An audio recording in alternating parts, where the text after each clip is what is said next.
Hello, how is everyone doing today? Happy Sunday to you, wherever you are joining the live program from. I hope you're doing well.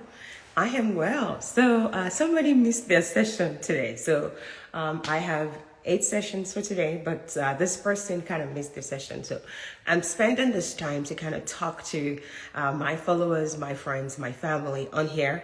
I wanted to address a few things. As you know, I'm a career coach and I talk to at least 20 people every weekend, every Saturday and Sunday, and during the week, maybe another 20. So every week I get to hang out with a lot of you talking career stuff. So there are some things I wanted us to clarify, especially for us Africans. I want to talk about career paths and what is possible for us, and just kind of want you to keep this in mind. And as you try to probably navigate your career back home, or as you try to move abroad to navigate your career, what am I trying to do today is to help you with an understanding of the two career paths that are available. So there is the technical career path and there is the managerial career path. So usually people kind of cross both of them, technical and managerial. So technical and management. Let's just make it easy. So for the technical career path, usually there are steps that you have to go through. So you could start from engineer 1. That is where you're starting from, or analyst 1, or something like that. And then you move to engineer 2, engineer 3, analyst 2, analyst 3. And engineer 1 is like entry level, right? You just got out of school, or you just moved into a new career path. You're an analyst. You start from there. Over time, you get more skills. You move from being entry-level engineer 1 or analyst 1, something like that, to actually go to 3, and then maybe move from there to become a specialist. And when you move to a specialist, you're still on the technical route. These technical people are the ones who do the work. They get their hands dirty. They develop, they create. That is their job. If there's a problem, they fix it. So you need to ask yourself as a professional, am I on the technical route or am I on the managerial route? Because we need to be clear on that. Because people come to me who are really technical and say, I want to be director next year. That's not going to be possible because you've been on the technical career lane, right? On the director is under the management career lane. And so we need to kind of get an understanding of this career path together because it's very critical. Now, talking back on the technical career path. So you start from entry level, you move up to a senior, you move up to somebody who is now almost a technical expert, then you become a specialist. Also, a specialist, they're usually technical expert or almost technical expert. They do autonomous work. So they don't need a lot of supervision. They are the ones who present in meetings, they analyze data, they do all of these different science work and stuff like that. That could be you. And over time, they move from specialist, they move to senior specialist, and they become like technical advisor or principal engineer. So principal engineer are the real subject matter expert. If you are dealing with a topic that is critical, a subject matter expert needs to put the seal of approval to say, you know what you're saying. Or people always ask them, what do you think, before they kind of close stuff up. So the question to you is, how many years have you spent outside of university? What path are you on? Technical or management? If you're on the technical, where are you? Are you at the entry level stage, or you've become a senior, or you are on the third level, almost a technical expert, or you have become a technical expert? Maybe you are still a specialist, which is still doing technical work, but is not like the person with the final say. Or you've gotten to the technical advisor or principal engineer place or something like that. So depending on the company, what they call the subject matter expert may differ from place to place. So we need to find out. So if you're on this career journey, you need to be thinking and saying, what do I need to do to move from engineer 1 to engineer 2, or analyst 1 to analyst 2, or to go from there to now becoming a specialist? What do I need to do? Oftentimes, people don't have that defined. When you don't have that defined, then people wouldn't know when to promote you. Then you would be blaming your manager. You are the owner of your career. You have to sit in the driver's seat of it. You have to understand where you're at so that you can really decide on when to move. Now let's talk on the management career path. The management career path is very popular among Nigerians. It's very popular among Africans, and I tell you why. The reason for that is because the management career path is pretty much the option we got. we don't really do a lot of innovation back home like that, right? It's not like they're creating products. It's not like they're creating a lot of things. So a lot of the technical work are done, especially for big companies, they're done overseas. What is done in Africa is distribution. What is done in Africa is not really the science. It's like they repeat the process and people just move forward from there. So a lot of time, the Africans migrating to the diaspora come with management expertise. They've done project management. They know some product management. They know business administration, because what we have been doing is pretty much not really developing the product, but distributing the product. And when they come with that, so they move abroad, they don't have a lot of technical skills. They have a lot of management skills. And why is this something that I'm talking about today? The reason for that is because today on the market, because of digitization and stuff like that, companies are looking for technical experts. In the UK right now, they have shortage of software developers. So they don't need managers. They need technical experts. So if you're trying to get into a new country, I think a better place to start, in some cases, is mostly the technical area, where you are able to come in with tons of skills. And even if you don't have their experience, you come with tons of skills, they'll still open the door for you because of what? They have technical people shortage. So they will be happy to say, you have technical expertise, come in.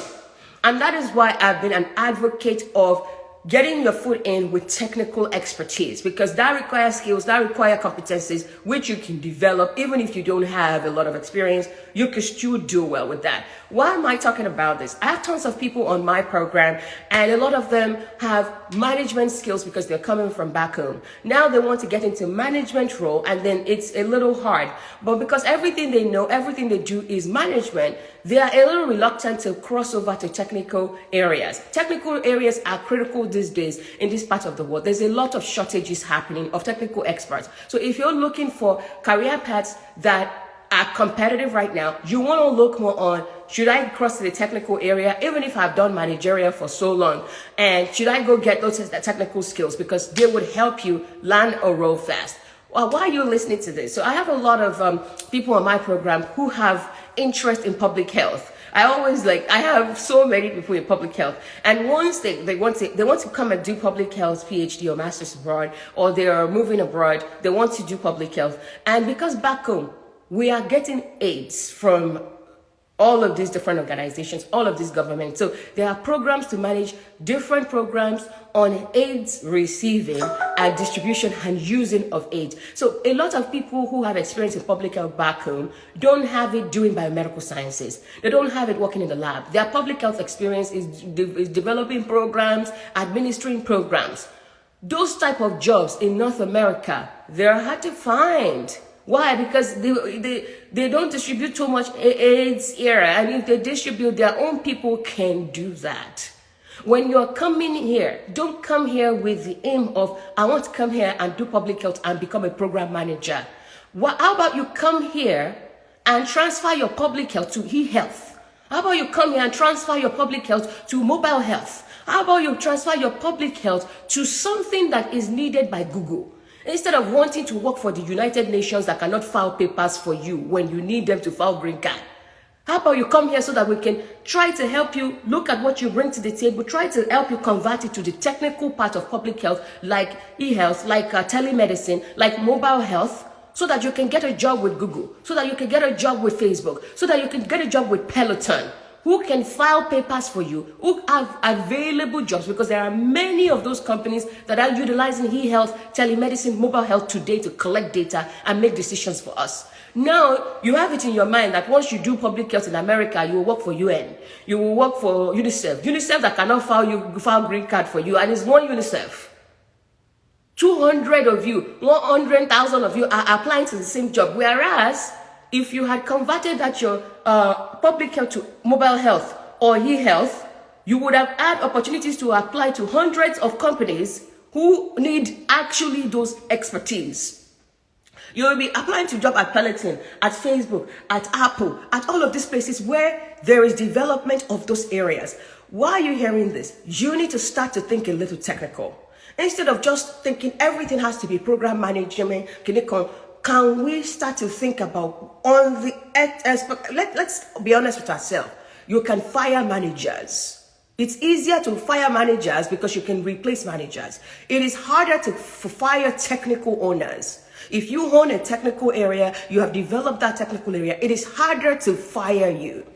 There is a lot more job security on the technical side because you are the creators, you are the developers, you are the doers of the work. The managers manages the program, the project, and the people. If you are just managing and not getting your hands dirty in the technology, you want to come here and manage. You have an accent. Me and you have an accent. Yeah, managing people may be a lot tougher. Maybe you start with the technical experts where you can actually get the skills ahead, get a lot of the skills so that, yeah, nobody's going to say no to you actually knowing all of these skills. So I just wanted to put that out there. Again, two routes, two career paths, the management and the technical. Evaluate your portfolio and decide, am I on the technical career path or am I on the management career path? If I'm on the management career path, what level am I? Am I in the entry level? Am I in the mid-level? What will it take to get me from entry level to mid-level? What will it take to get me from mid-level to senior? What will it take me from senior to getting executive? What do I need to be able to make those transitions? You have to start to think about that. Or if you're transitioned to another country, should I add a little bit of technicality to this, my management, so I can be stronger? And if I should have technicalities, what should be the technical areas that I should be harnessing, I should be collecting to help me be a stronger manager? Or maybe I can even cross over and do technical for a while, so that I can at least get my foot in, because they need a lot of technical people, get my foot in, build some credibility, build my network, then I go back to management if that is the route I want to go. Now, yeah, there are also issues around, can I cross from technical to managerial? I did that, right? I did cross from being a technical expert, just being a subject matter expert for 3D printing, and now on the management side. There are opportunities to do that crossing. If you understand that crossover, you wouldn't have to go start from the basic. You would kind of transition from this field to this field and just go like this. It goes up, it doesn't go down. What I've seen is there is opportunity for going down or going up if you're moving from technical to management. But it depends on how you plan it. When should you be moving to management from technical? We have to kind of plan these things. You know, I see some unrealistic expectations where somebody who has been a technical expert for so long, now they will just send me a message. I say, what is your opinion? I want to be a director next year. I'm looking at you and say, you want to be a director next year? How? How do you think that's going to happen? Because for you to be able to make that transition, there are so many things involved. Also the industry you're in. Is there opportunity for that move? Do they really have shortage of managers that it could actually take you to become a manager fast? What is it that you're presenting? What is your, their strategy to build that portfolio? If you have not built anything and you're just dreaming that you will cross over from being engineer 2 or engineer 3 or almost a specialist, which is on the analyst, technical part, then you're already dreaming that you'll be a director next year. I don't think that's a good expectation. I think it won't happen. It's hard for that to happen. Why are we doing this? I want people here to have an understanding of the two career paths. When you're coming from home, you're coming from back home, or you're entering another labor market, you need to really be looking, what do I bring to the table? Am I on the technical? Am I on the managerial? In my industry, what do they have shortage of? If they don't have shortage of managers, why do you want to be called another manager and be looking for a job for 8 months? If they have shortage of managers, then go do management stuff. If they have such shortage of the technical expert, then that's where you should be pivoting and trying to get skills to be able to do that, because that's where you're going to get job fast. Maybe you also get paid good pay because there is shortage. We need to know that. I just said I should come on here, pour that out while we wait for my next mentee to come on. I hope everyone is good. Any question for me on that? I think there's one question in here. Oh, somebody's asking, is the technical part in every career? Absolutely. If you are in HR, they have, do you know they have, the compensation and benefit experts? Compensation and benefit experts, they are really technical people in HR. Despite the fact that HR is management and all that, they have recruiting, they have all of these things, which is more management, but there is still that one person who is doing compensation and benefits, who is actually a technical person. There is still that HR analytics person, HR analyst, who is a technical person, even in HR that is more managerial. Every career path has a technical area. So that is just for HR. So for your field, for example, supply chain management, supply chain has so much management with it, but there is still supply chain analytics. There is supply chain analytics. Those are technical areas of supply chain. Somebody just mentioned people analytics. Even in HR, there's people analytics, which is pretty much fall under HR analytics, but it's there. So you have to think about what my field that I am at, what are the technical area, what are the management area of my field. Every field have that. Every field have that. And you have to kind of be able to understand where do you fall and really be able to say, okay, I fall on the technical part because I've been doing a lot of the technical stuff, or I've been on the management part for so long, but now I'm trying to gain some technical expertise so I can have a bit of both, or I'm trying to cross over to technical because there is shortage of technical people. Now, I feel like in Nigeria right now, there are so many management things. Everybody's collecting PMP, they're collecting CBAC, they're collecting all these things. But are you actually analyzing your career path and before you go collect that? Do you know that that is what is needed? Have you actually known whether you are technical or management, and that is actually what is needed for the next place you want to go in your career? There is one thing about finding the right career path. There is another thing, which is knowing where you are at. Are you at engineer 2 level? Are you at engineer 3 level? Should you be a specialist in 3 years? Have you had that conversation? Do you actually know there is a ladder? Are you thinking about your experience to say, because I have this, I should go to the next level? Because you cannot expect your managers to just promote you. What you don't fight for, you don't get. If you don't know that it's time to move to the next one per worldwide career ladder, you're not going to move. The managers will not give you that promotion for free. You need to have a defined structure. Let them know, you can't play with me. I know structure. You already bring this. It's not fight. It's just that my manager are you. You should be talking about what should be next what should be the next step. So in 12 months, in 18 months, both of you agree to an expectation that will make them promote you to the next level. If there's no expectation agreed to, that is where they will not promote you at all. They are promoting other people that are speaking up, that have a plan. You don't have no plan. That's why nobody's promoting you. So we need to make sure that we are paying attention to not just, I know I'm on the technical route, I'm on the managerial route. What in the career ladder, where exactly am I? Level 1, level 2? At level 2, what will it take to go to level 3? How many years? So if I exceed expectation, will it be faster? If I meet expectation, it's 3 years to get promoted to that. But if I exceed expectation, maybe it will be 18 months to get promoted to that. Let there be clarity in every step in our career. Because people have asked me, how come like your career just moved like that? Oh, because I analyzed everything. And I have serious conversations with whoever is managing me, so they know I've not come here to play. I've not come here to one bench. I've come here to advance my career. So there is clarity in every decision that I am making. There is clarity and there is agreement, there is visibility, there is accountability every step of the way in my career.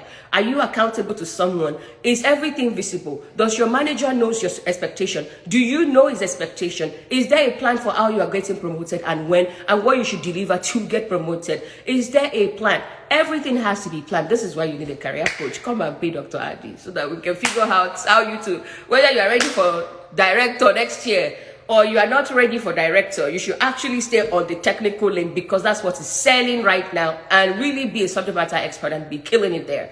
Let's understand. Let me help you understand that. Then we will decide what exactly you need to be acquiring, maybe more certifications, maybe more skills, whatever you need to succeed. I hope you're having a good day wherever you're at. That was the only question I got in the question box. It's been answered. Well, I know I don't give you guys any, I don't tell you I'm coming on live. I just come on live and just kind of, because sometimes I feel like this unplanned life is always good. Please share this with someone. Share this once I drop it in. Put some comments here. Share it with people. So let other people know they have to be thinking career in a way that makes sense. They have to have a good plan. And if they need a career coach to help them put together the plan, please let them find me so that we can all move forward. I'm tired of you telling me you are inspiring. I I want you to be the next inspiration. I want you to be the next person who is coaching people, who is mentoring people, who's helping people win. Enjoy the rest of your day. And I love you very much. And I will see you hopefully next weekend. Bye.